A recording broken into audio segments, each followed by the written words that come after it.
Good morning, students. Now, today our new paragraph is the problem with the niche cultivation. niche कल इसके पहले वाले paragraph में, इसके पहले वाले वीडियो में मैंने आप लोगों को बताया था कि कल्टीवेशन जो हो रहा था वो दो प्रकार के कल्टीवेशन इंडिगो के स्टार्ट हो चुके थे। ये इंडिगो का कल्टीवेशन है, कोई दूसरे ऐसे नॉर्मल प्लांट का नहीं। इंडिगो का जो कल्टीवेशन था उसको अंग्रेज दो प्रकार से करवा रहे थे। फर्स्ट था नीज और दूसरा था ड्रायोतवाड़ी। तो नीज का कल हम लोगों ने देखा था। नीज का मतलब था कि जो अपने खुद की ज़मीन पर, जैसे किसी किसान का खुद का ज़मीन हो, वो किसी के दूसरे की ज़मीन में काम ना करता हो, तो उस तरह से जिसका खुद का ज़मीन था, जिस पे वो खुद की खेती करते थे और उस पर वो प्लांट को उगाते थे, नील के प्लांट को, तो उसको नीज कल्टीवेशन के तहत लिया जा रहा था। लेकिन इसमें भी प्रॉब्लम्स आने लगी। क्या प्रॉब्लम्स आ रही थी उन्हीं को हम लोग को क्लियर करना है। तो चलिए देखते हैं the problem with the knees cultivation. Knees cultivation में कौन कौन सी समस्याएं थी जो सामने आने लगी, उसको स्टार्ट करते हैं।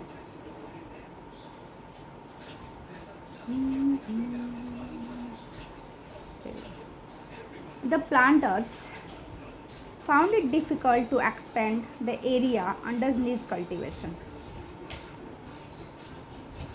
Indigo could be cultivated only on fertile lands, and these were all already densely populated. Only small plot excreted 1 minute. Only small plot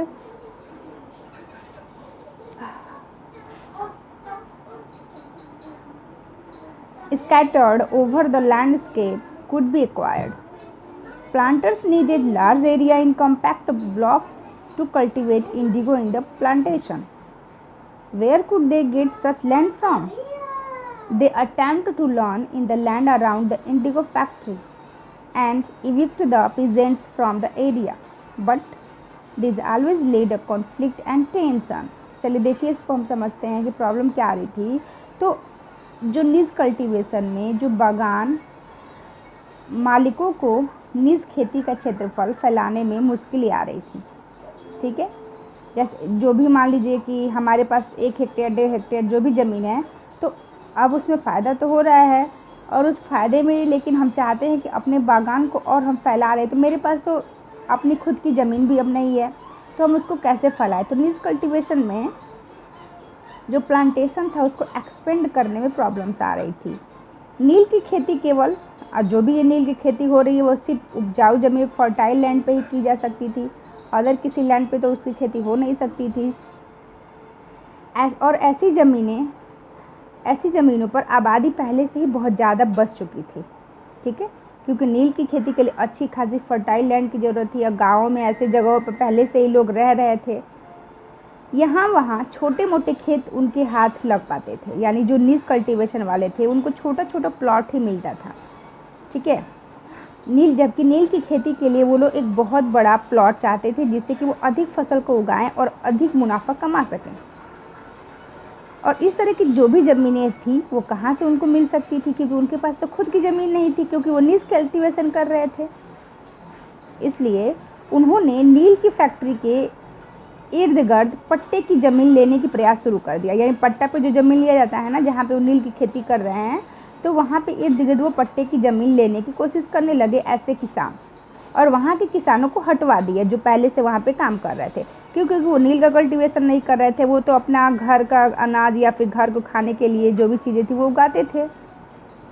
इससे टकराव और तनाव पूरे गाँव में देखने को मिलता था। यानी जो अब नील की खेती कर रहा था और वो नील की खेती फैलाना चाहता था, तो उसको तो खेत अधिक चाहिए, तो वो क्या करता था, कंपनी से ये बातें कहलवा करके, और जो अपनी नील की खेती के इर्द गिर्द की जो भी ज़मीन हुआ करती थी उनको वो लोग पट्टा पे लिखवा लिया करते थे। तो इस तरह से लोगों के बीच विचारधाराएं बदल रही थी और प्रॉब्लम्स भी हो रही थी। Nor was labour easy to mobilise. मजदूरों का इंतजाम करना भी बहुत आसान नहीं था, मुश्किल हो रहा था। A large plantation required a vast number of the hands to operate. अगर हम खेती को बढ़ाना चाहें तो हमको मजदूर भी तो बढ़ाने पड़ेंगे।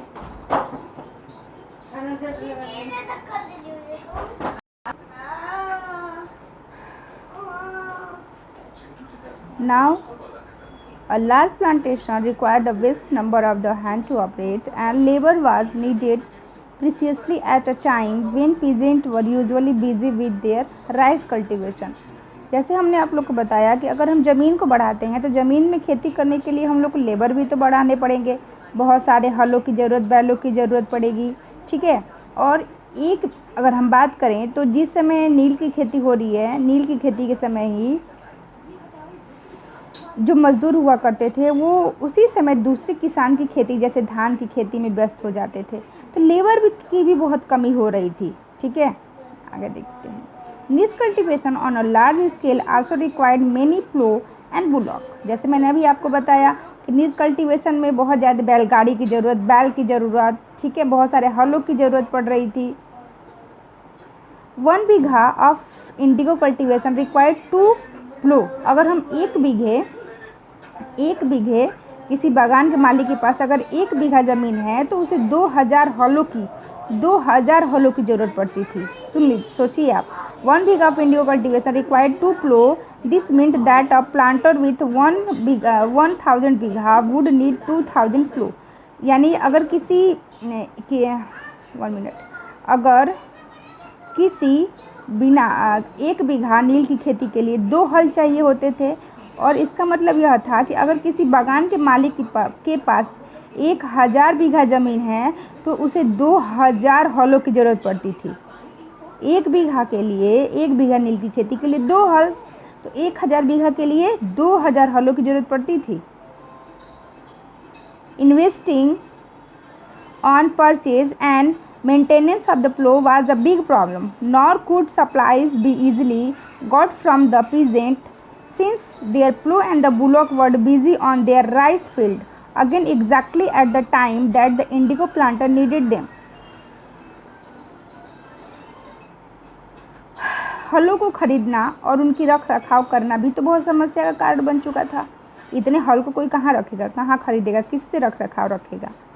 किसानों से भी हल नहीं मिल सकते थे क्योंकि उसी समय उनका भी कल्टीवेशन हो रहा था। उन्हें अपनी खेत की ज़रूरत के लिए भी हल की ज़रूरत उसी समय पड़ती थी। जिस समय नील उत्पादकों की ज़रूरत होती थी उसी समय किसानों को हल, बैल दोनों चावल की खेती में उनके व्यस्त रहते थे। तो इस तरह से बहुत प्रॉब्लम्स आ रही थी। सब मिला के जो प्रॉब्लम्स आ रही थी वो साधन नहीं मिल पा रहा था, ज़मीन नहीं मिल पा रहा था, लोग करना तो चाहते थे। आगे देखते हैं।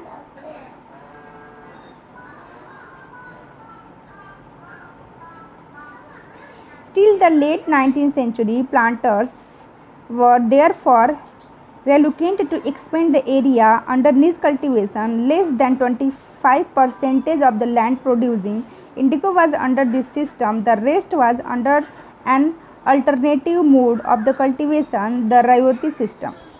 देखिए, अब 19वीं सदी के आखिर तक बागान मालिक निज खेती का क्षेत्र फैलाने में हिचकिचाते थे, क्योंकि सिर्फ खेती फैलाने से हो नहीं जाएगा।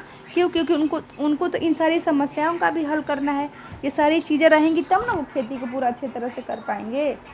उनके पास हल चाहिए, बैल चाहिए, उसके बाद से उनको करने वाला चाहिए, ठीक है। तो इस तरह से प्रॉब्लम हो रही थी, इसलिए वो अब खेती को बढ़ाने में हिचकिचा रहे थे। इस व्यवस्था के तहत जो नील की पैदावार थी वो 25% से कम ज़मीन आती थी, ठीक है। इस व्यवस्था के तहत जो नीज कल्टीवेशन था उसमें लगभग सिर्फ 25% ज़मीन ही यूज़ में आ रही थी, बाकी ज़मीन रैयत व्यवस्था के अंतर्गत थी। अब ये रैयतवाड़ी क्या है इसको देखते हैं। Indigo on the land of the ryot, तो इसको हम लोग कल देखेंगे बच्चों। आज के लिए इतना ही रहने देते हैं। इसको अच्छे से पढ़िएगा, जो नहीं समझ में आएगा वो पूछिएगा। ओके, बाय बच्चों।